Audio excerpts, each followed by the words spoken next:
Hola, ¿cómo estás? This is Jeremy Wright here with another Tank Talk video. And this is back to Tank A, 55-gallon Central American tank. Highlights are guppies and pounds of plants. So let's get a look-see, shall we? This is going to be a rather short video because, well, I'm going to go hang out with my Firebird. And I just wanted to get a look in this tank, mainly show you guys there are lots and lots of gup fry in here. So we're gonna zoom, hold tight. Oh no! Okay, warp, engage, try again.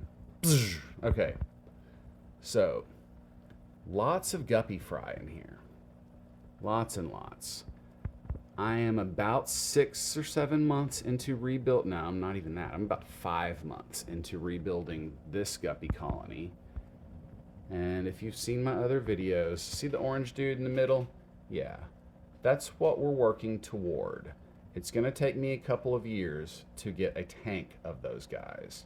But yeah, no hiding it, no lying about it. That's what we're trying to do, trying to make orange guppies. And I just added a heater in this tank because it's gotten really cold over the last few days in my area. And let's see what the temperature meter says. The thermal meter is kind of confused, but seems to read somewhere between 75 and 79. So let's say it's 78, 77, something like that. And yeah, did a major trim. I hacked off.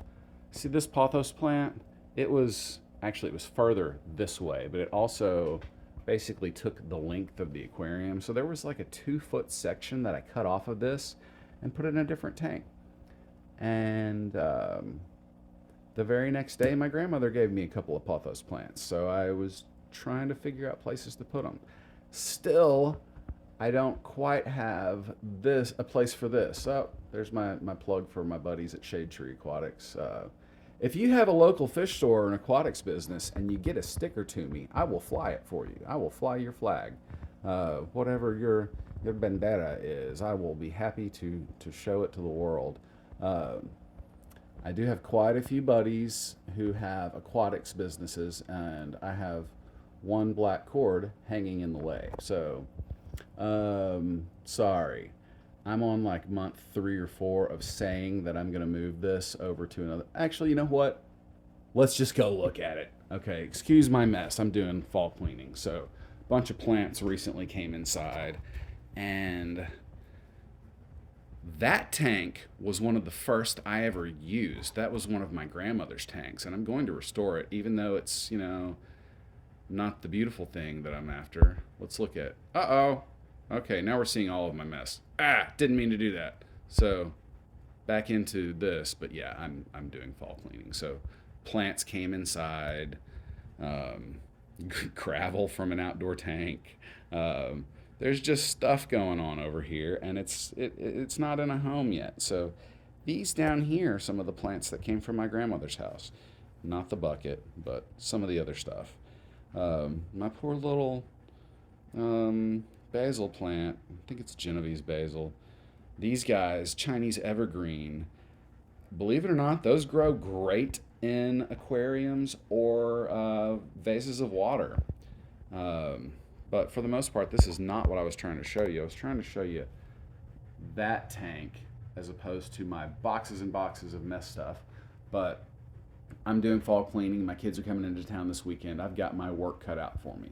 But I pulled that 4-foot shop lamp off of the tank that was back in the other room, which we're going back to now.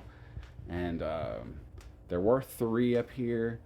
And this was turning into an algae farm, even though the nitrates are, let's see, probably 0 and stay at 0. So let's look. Tank A, temp was 76 at last read. 51 ppm total dissolved solids, 8.66 pH, a little bit high. GH 150 ppm. I want to raise that. KH 75 ppm. I want to raise that. Nitrate NO3 minus, that's at 0 ppm. Nitrite also at 0. Ammonia and chloride were similarly 0. Phosphate very low. So this tank is very soft. Uh-oh. And I just, dang.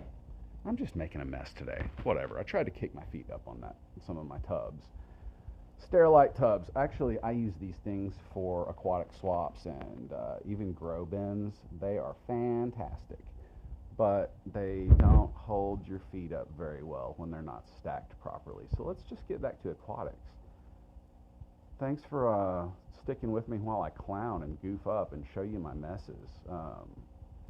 But true to form, I have stated in the past and will continue, this is a raw and unedited infotainment channel. If that's what you like, cool. Give me a like, subscribe, share, comment, and we can be pen pals and such.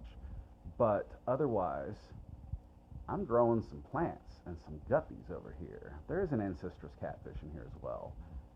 But what were we getting to? I was saying this hang-on front filter, which is supposed to be a hang-on back filter, it's just been supporting these plants in the time that I haven't had the other tank set up. And I'm hoping that my kids and I will set up that 40-gallon cube over the weekend. We're going to put some soil, some compost, probably some sand on top of that, cap it, and do a combo Wallstad fatherfish method / Arkansas Planted Aquarium Club method tank. And that's basically, it's this substrate. And you see here, pool filter sand over mixed soil. It stratifies very well, and nutrient chain reaction can occur. Nutrient fallout and uptake can occur. This is how you can get a tank that requires no fertilizers.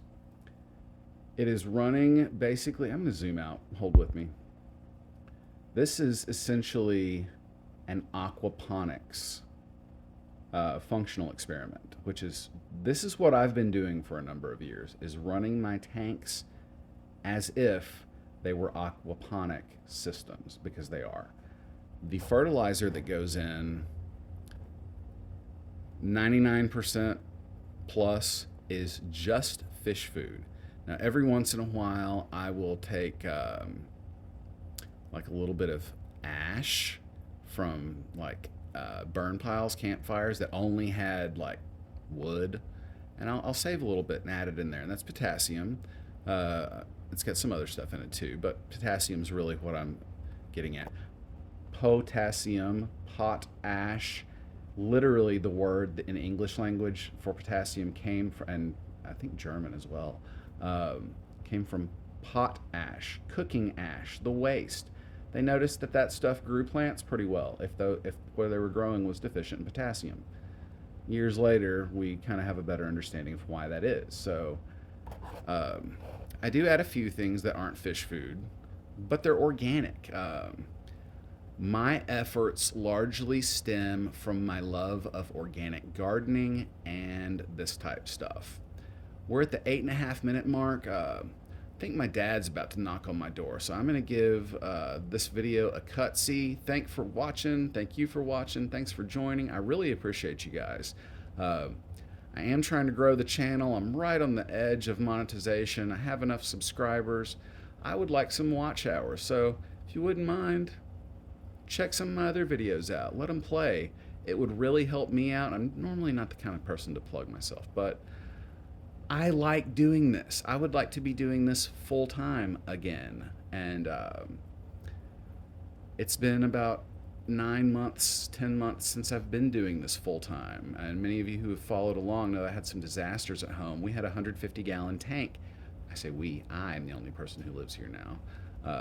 I had a 150-gallon tank rupture on December 19 of last year, and it sort of stopped Not Bad Atoll tropical aquatic farm cold in its tracks, and I had to give away probably $20,000 worth of equipment, plants, aquariums, and I was happy to do so, knowing that I'd get it back. But love you guys. Catch you later.